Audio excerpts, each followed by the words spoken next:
Hello everyone and welcome back to TowerGate. It is TowerGate day 524. 524. Sunday, August the 19th, 2018. Thank you so much for tuning in. Okay, two things before I get started on the news of the day. I did have a commenter in the comment section. I can't remember who it was. I had said something about how they're handling these depositions with the Joint Oversight and Judicial Committee in the House with Nunes and Goodlatte.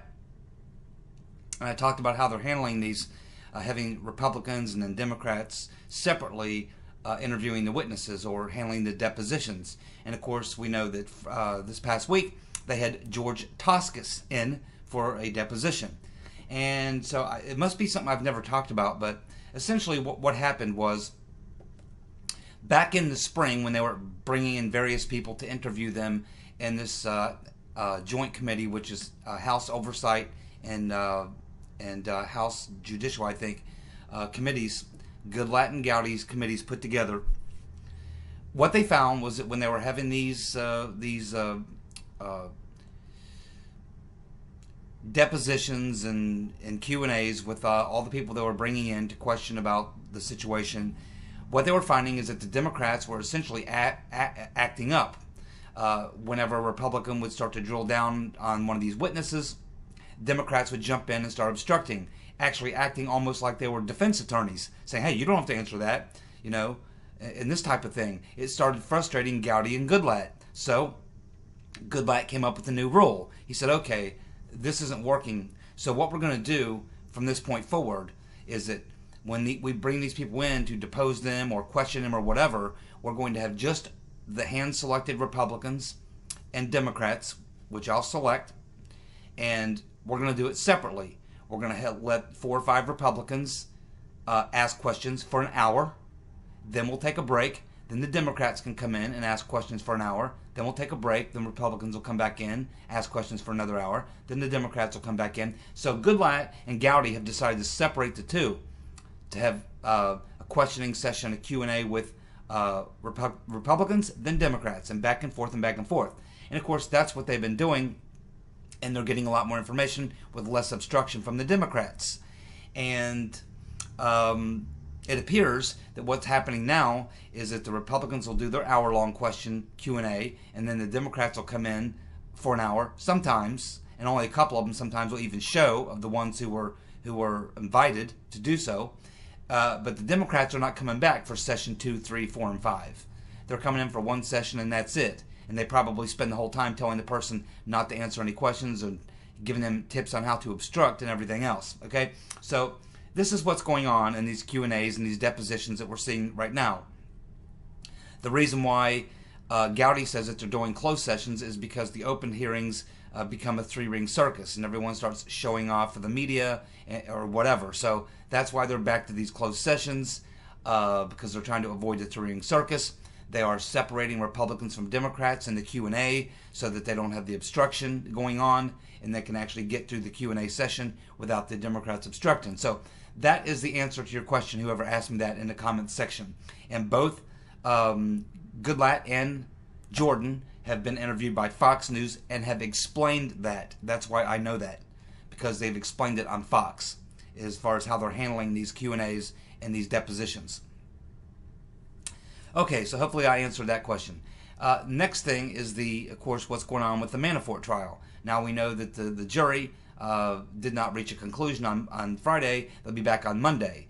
And just looking at some of these questions that we learned on Friday that the jurors are asking, they're asking for a clear definition of what is beyond a reasonable doubt. They want to know a definition of beyond a reasonable doubt. They want to know what a shell company is. They want to know, they've requested a larger room with more documents and more evidence of the very stuff they were presented. So you see all this stuff, and what this tells us is that these jurors are simply not sophisticated enough. And I'm not saying they're stupid. I'm saying that you grab any jury and put him on a case like this, 99% of the people that you would pull in a jury are not sophisticated enough to understand this really complex tax law, shell companies, moving this type of money around. The average person doesn't understand how any of this works. Only people who run in circles like Manafort, who deal in millions and millions of dollars, dealing with people overseas, money transfers, wire transfers, money going from this company to this company paying this guy paying this company, then the company paying this guy. This stuff that these high millionaire type people set up, the complex type of schemes that they set up, are far too sophisticated for a jury to understand. And this is what we can determine from the questions and the difficulties the jury appears to be having. And it shouldn't surprise us, because this type of case is normally not heard in a regular court hearing with a regular jury. These types of cases are not usually brought by like a prosecutor. These types of cases are generally IRS cases. They're cases where the IRS has reviewed somebody's taxes and they find some problems, and then what it ends up being is an exercise between the IRS and their legal people and a very well qualified CPA type lawyer, or couple of CPA type lawyers who understand this very sophisticated high finance and international banking and international crossover tax laws and things and such. So these cases would usually be handled by the Internal Revenue Service and the plaintiff's attorneys, who are highly skilled in this type of thing. And these cases generally don't go to juries and standard court hearings. They're generally adjudicated between the attorneys for the IRS and the plaintiff. So because these cases are so sophisticated, I couldn't sit there in this jury room and listen to all the complex schemes that were going on with Manafort, legal or not legal. I mean, there's a lot of schemes that are legal, very sophisticated but legal. There's a lot of loopholes, all these things, way over the head of a jury. They're not sophisticated enough to understand it. And for that reason, I believe that it's very likely that Manafort could end up with a hung jury. A hung jury may end up being where we are on Monday or Tuesday, or whenever they finally become so frustrated, the jury comes so frustrated that they cannot come to an agreement because it's too much to comprehend. And no one in the jury room can explain. And the judge will not help. I've been in that situation. The judge will come in, he'll talk to you for a few minutes, but he's not allowed to act as a defense attorney or a prosecutor. He's very limited as to what he can say to the jury. You know, he can't sit there and explain things. He's not allowed to. That was the prosecution's job, or the defense attorney's job. The judge cannot do that. So I think what you're going to end up with here is a hung jury. This case is far too sophisticated for the average person, the average juror, to be able to even wrap their mind around and understand. Because this type of case never should have been brought in a standard type of court hearing. This should have been IRS lawyers dealing with Manafort's lawyers, and that would have been worked out. And they would have come to some sort of an agreement and would have agreed, okay, he made some mistakes or did this or that, and if they find some real criminal intent, then maybe they would take it to a criminal case. But it's generally not going to happen. It's generally going to be settled between the plaintiff attorneys and the IRS, and they're going to come to an agreement. And okay, Mr. Manafort, for whatever reason, whether he intended to or not, did these things. He owes the IRS this much money. Then they have a session where the lawyers will debate back and forth, and they'll come to a number. They'll arrive at a number that everyone can live with as a number that, okay, Manafort agrees he'll pay this much money because of, the situation, the schemes he ran or whatever. He didn't pay enough taxes. And of course there's going to be a penalty and some interest. And they'll generally arrive on a figure. And then the case is settled. Manafort writes the check, pays it off, it's over. That's how this case should have been handled. Never should have been handled the way it was. Just another example of Manafort. But Manafort was never intending to prosecute these cases. None of these cases he's bringing did he ever intend to prosecute or actually present evidence for, really. He was looking to put the fear of God into these people, tell them he was going to ruin their life, throw them in jail for the rest of their life, and bankrupt them unless they cooperated, in which case he's going to get a plea. And that is the whole planned by Uncle Bob, the executioner, and his team. This is obvious. He never intended, because he's never prepared to prosecute any of these cases. He shows up and they don't really have much. And that tells you they never intended to go to trial. They intended to get plea deals and get people to talk and cooperate, to squeeze people, to get something on Trump. It's a witch hunt from the very beginning, and it's obvious. So I'm saying, as I sit here today, with what we know now, and what we're hearing, these questions the jurors are asking, I believe that we're going to be looking at a hung jury, whether they get there on Monday, Tuesday, Wednesday, Thursday, next month, or next year.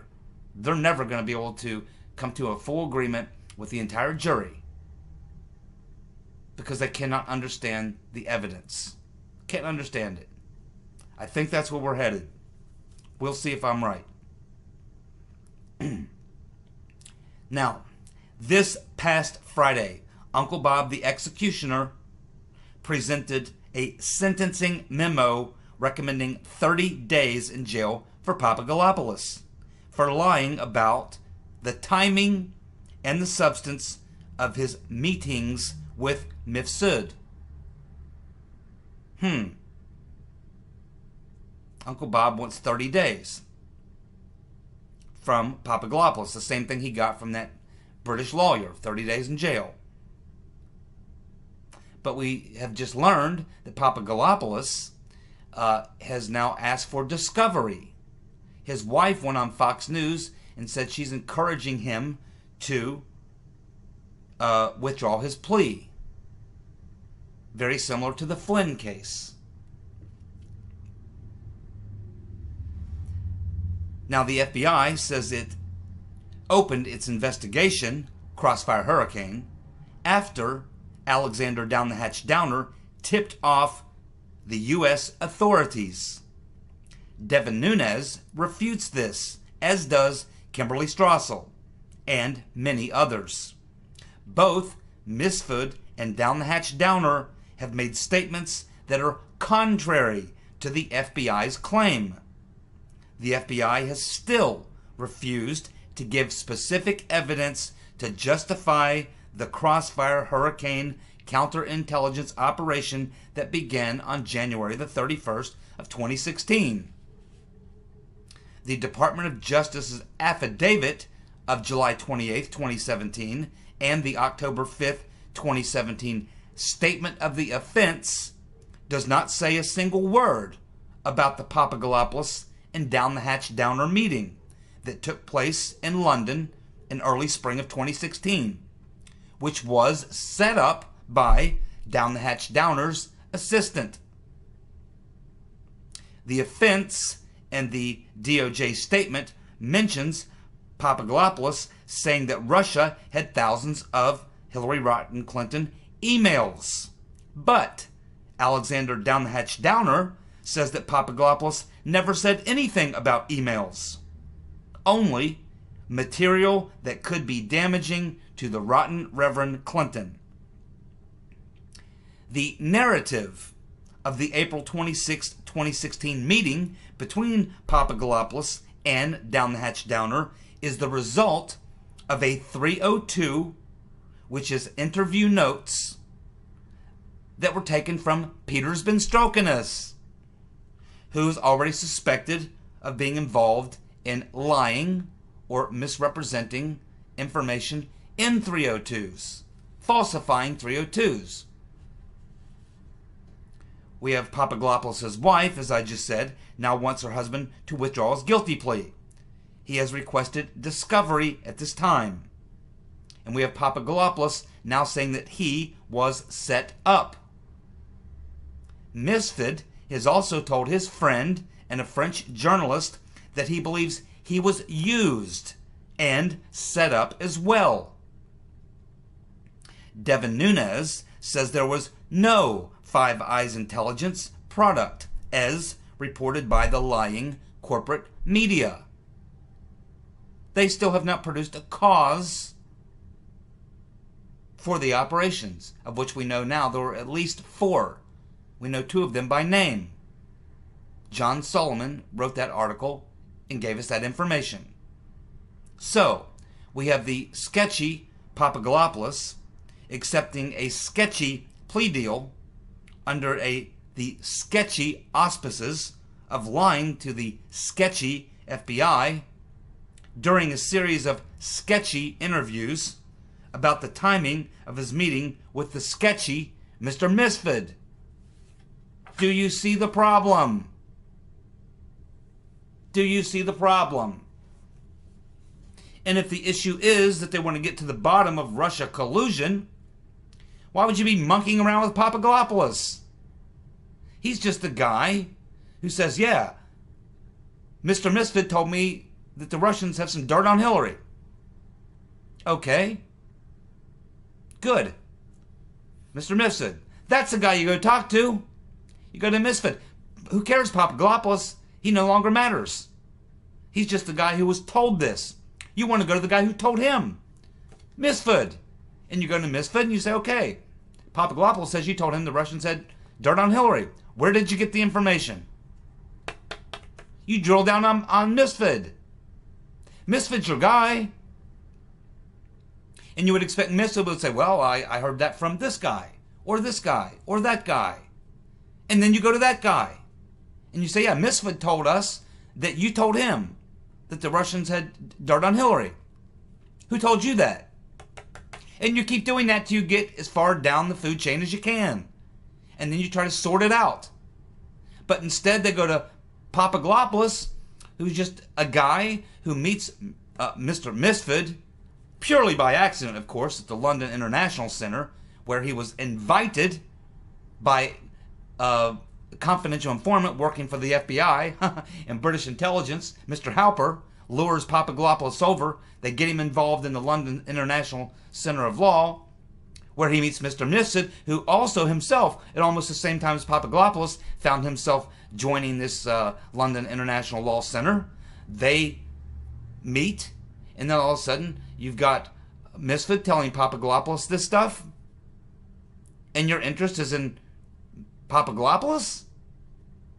I mean, he's way down the food chain. He's a nobody. Fortunately, he told you who told him that. That's good. And that's where it ends with Papadopoulos. Okay, great. You go to Misfit, and if he says, yeah, I talked to Papadopoulos, okay, then that, and then you say, well, did you tell him that? And it's a yes or no. Misfit either says, yeah, I told him that, or no, I didn't.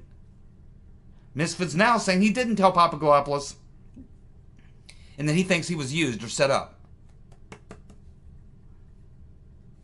That's the guy we need to be drilling down on. Not Papadopoulos. Papadopoulos is certainly guilty of being, at the very least, terribly naive. That's not a crime. What crime did he commit? Somebody told him the Russians had dirt on Hillary. Is that a crime? He told Alexander Down the Hatch Downer that he heard from someone else that the Russians have dirt on Hillary. Is that a crime? No. What was his crime? Apparently he got mixed up on the dates that he met with Misfit. And there seems to be some confusion as to what he said. But how do we know what he said? They didn't videotape the interview. All they got is notes from a 302. And who wrote those notes? Peter's been stroking us. Peter's been stroking us. Peter's been stroking us is the source that's telling us what he got out of the interview with Papadopoulos. Should we believe Peter's been stroking us? You started a counterintelligence. Now they won't admit. But it appears, first they told us they started the counterintelligence operation from the dossier. But then that became discredited. So they flipped the switch and said, oh, no, actually it was this Papadopoulos Downer meeting. Then when members of Congress get Rodenstein or Ray or anyone else in front of Congress and try to drill down on that, or they get Glenn Simpson, or they get Ben Strokinus, or they get whoever, and try to drill down and try to find out exactly what they used. And they say, okay, so the New York Times ran this article, and now they're saying it's not the dossier, it's Papadopoulos and Downer. Is that it? They won't answer the question. They will not answer the question. The FBI will not say. They say nothing in the dossier about Papadopoulos, really. They don't name Misfit by name, only as source B and D. The whole thing's a sham. That's why they're so frustrated, and why it's taking so long to try to untangle it. You can't get the answers to something when the answer doesn't exist. There was no intelligence. There was no evidence. There was no reasonable suspicion. There was no probable cause. It was a frame-up. But you got to go through all this. You got to go through all this and weed through it all to get to the end of it to say, okay, so we've determined there was no actual reason. But you can't clear all the witnesses, and you can't remove that and put that into the column of, we've looked at that, we've investigated that, and we've reached this conclusion. You can't get there and put that information in that column because the people that you need to ask the questions to will not answer the questions. They're obstructing the process of the Congress trying to figure it out, while Uncle Bob runs the witch hunt. And then they say, well, we can't tell you because of the ongoing investigation. Uncle Bob? It's a freak show. When are they going to finally put a stop to this? Paul Ryan certainly isn't helping. But, I mean, we've reached the point now. This is getting stupid. I mean, this is getting like, I joke all the time about this being like, the Naked Gun version of a political espionage thriller. It is. It's becoming a fucking joke.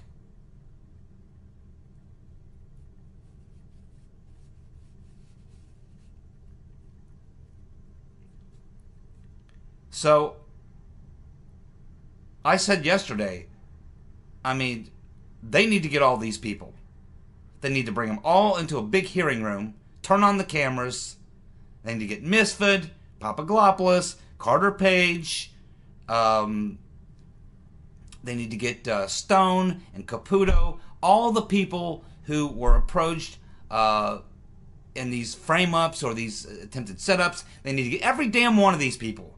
Just sit them down in front of a committee and let some honest, reasonable people, Gates, Jordan, whoever, Mr. Goodlatte, Gowdy, maybe, who knows what side he's on today, and ask them some damn questions. And get this thing sorted out. Mr. Misfit, what the hell did you tell Papadopoulos? And who the fuck told you? Papadopoulos? What did he tell you? He's sitting right next to you. He said he told you this. Is that what he said? Are you sure? You go down the line and you get it out. You get it out.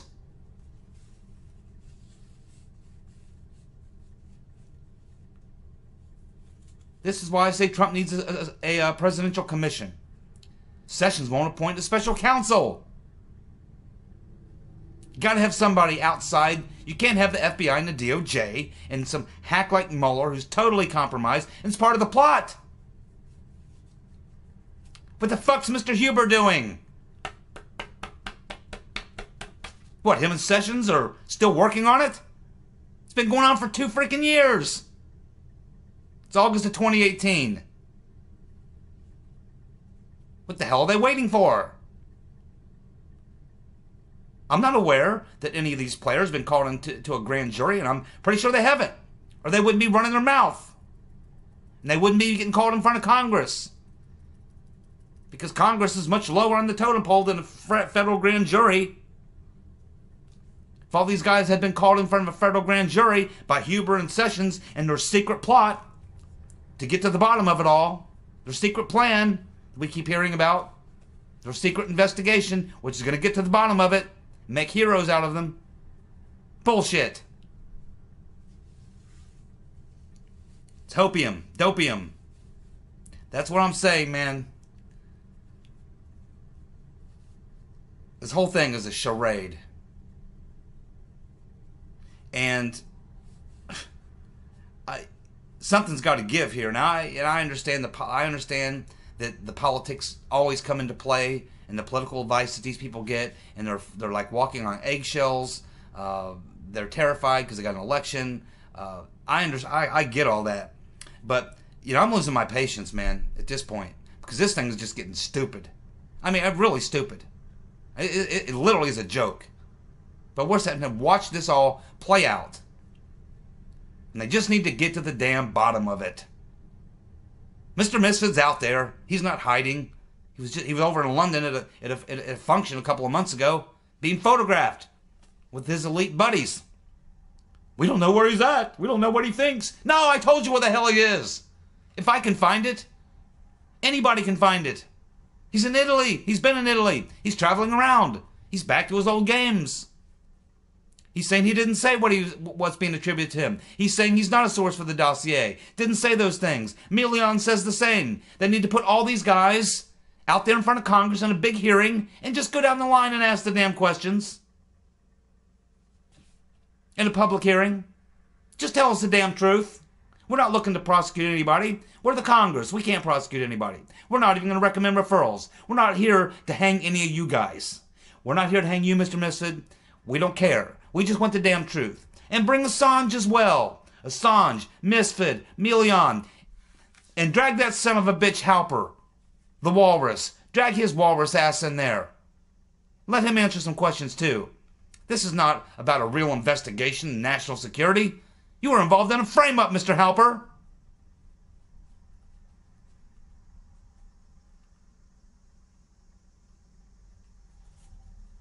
You need to bring these people in, every damn one of them, and get to the bottom of it.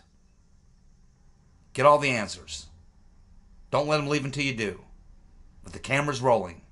And then once you've collected that evidence from all these witnesses, and you have a pretty damn good idea what happened, and they can't sit there and lie with all of them there, because if you find a discrepancy, if Misfit says, well, I didn't really say that, and Papadopoulos said, well, yeah, you did. Well, now we got a problem. And you work that one out. Right there. Somebody's lying. Okay? And then, once you've gone through all those people, then you're left with, these are all the kind of witnesses. The people who were involved. If Mr. Downer included. Sorry, Mr. Downer. You may be a diplomat and an elitist, snob, pig. But you were involved in this. You called to set the appointment with Papadopoulos. He didn't call you, and you didn't bump into him in a damn bar. Explain why you, Mr. Downer, had an interest in Mr. Papadopoulos. What did he really say? They need to get all these people and just sit there. Hey, we're not here to prosecute any of you people. We're not coming for you. This is not a setup. We just want to get the damn truth. Get the truth out from these people. Now, once you've done that, then you go back, the FBI, the DOJ, the intelligence community, then you drag these people in and say, okay, we had the public hearings, you saw them, you saw the answers they gave, we got the transcripts, now let's find out who did what. This has nothing to do with national security, there ain't no classified information here. This was a inside ball game, home-cooked, cooked-up, manufactured raw intelligence for a frame-up. That's what it looks like. Unless you can give us some pretty damn good evidence about why you did what you did, what the probable cause was to start these multiple investigations, unless you can produce something, you son of a bitches are going to jail. You better start talking. You better get some answers. I mean, I'm serious. I'm just fed up. I've been following the story for over 500 days. I don't know what the fuck's going on. I know there was a frame-up. I know they exonerated the Right Reverend Clinton, despite ungodly amounts of violations of the Espionage Act, the Clinton Foundation stuff, and every damn thing else. I'm not even talking about that. I'm focusing right now on the Spygate story. You can't get to the bottom of any of this stuff when you're having these games played on you. Oh, we can't talk about there's an investigation going on. The whole thing is just a gigantic, it's like a gigantic hall of mirrors with fog and every other damn thing that you can think of to throw in the mix, to muddy the water, to confuse it. And somebody needs to get their head out of their ass in Washington. And we got some good guys up there. But I mean, they're being played in this game, man. At some point, you got to blow the whistle on it. Say, that's it, we've had it. That's it, we've had it. Bring all the witnesses in. Sit them down all together. We're all together here, folks. It's like a therapy session. It's like AA. We're all just going to sit here and spill our damn guts so we can understand what happened. We're not here to prosecute any of you people. Most of you were played. Didn't even know it. Some of you may have been involved in some things, especially you, Mr. Halper. You, Mr. Downer. Tell us. This is your shot. This is your shot.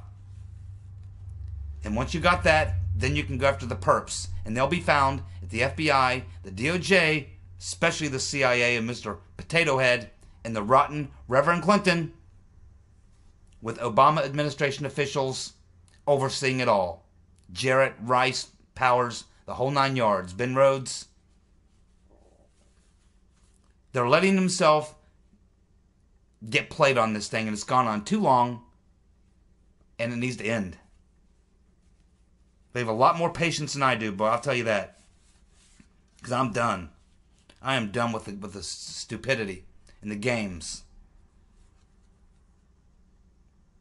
Then we have Mr. Potato Head going on CNN and telling Rachel Madcow that he is thinking about taking action over having his security clearance revoked.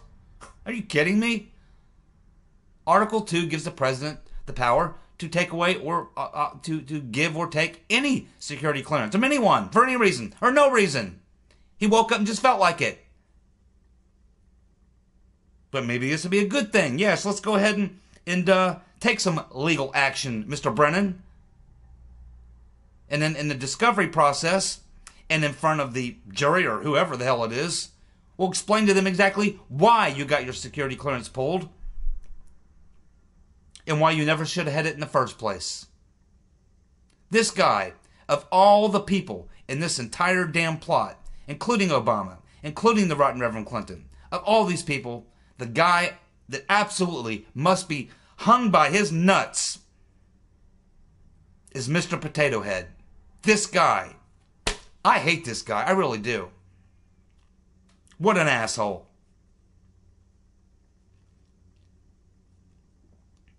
More evidence that Uncle Bob, the executioner, and the Hillary donor posse were working with Christopher Steele. November 2017, Christopher Steele, Chrissy, writes to his buddy Bruce, quote, "We're wondering if there's any response to the questions I raised last week." And he's talking about questions to Uncle Bob the executioner. Or responds by saying that he passed on the questions but hasn't gotten an answer as of yet. What's that telling us? That Christopher Steele has got communications, if not directly, then certainly through an intermediary, to Uncle Bob the executioner. In November of 2017? What's Uncle Bob doing talking to Christopher Steele in November of 2017? He's been thoroughly discredited by the FBI. How's this?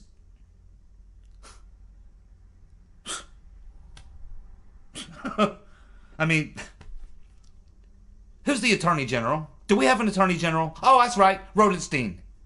Oh, he's one of the plotters. He's involved. He's running the show. Great. Oh, but Sessions is going to save us. That's right. Sessions is going to save us. He and Huber. They're really working on it, man. They're tearing this shit up. Yeah, it's all going to come out. One day, we're all going to wake up and find out that they had this great plot. And Sessions will then win an Academy Award. In that same conversation, Christopher Steele also expressed concern about what Congress has been briefed on and what about.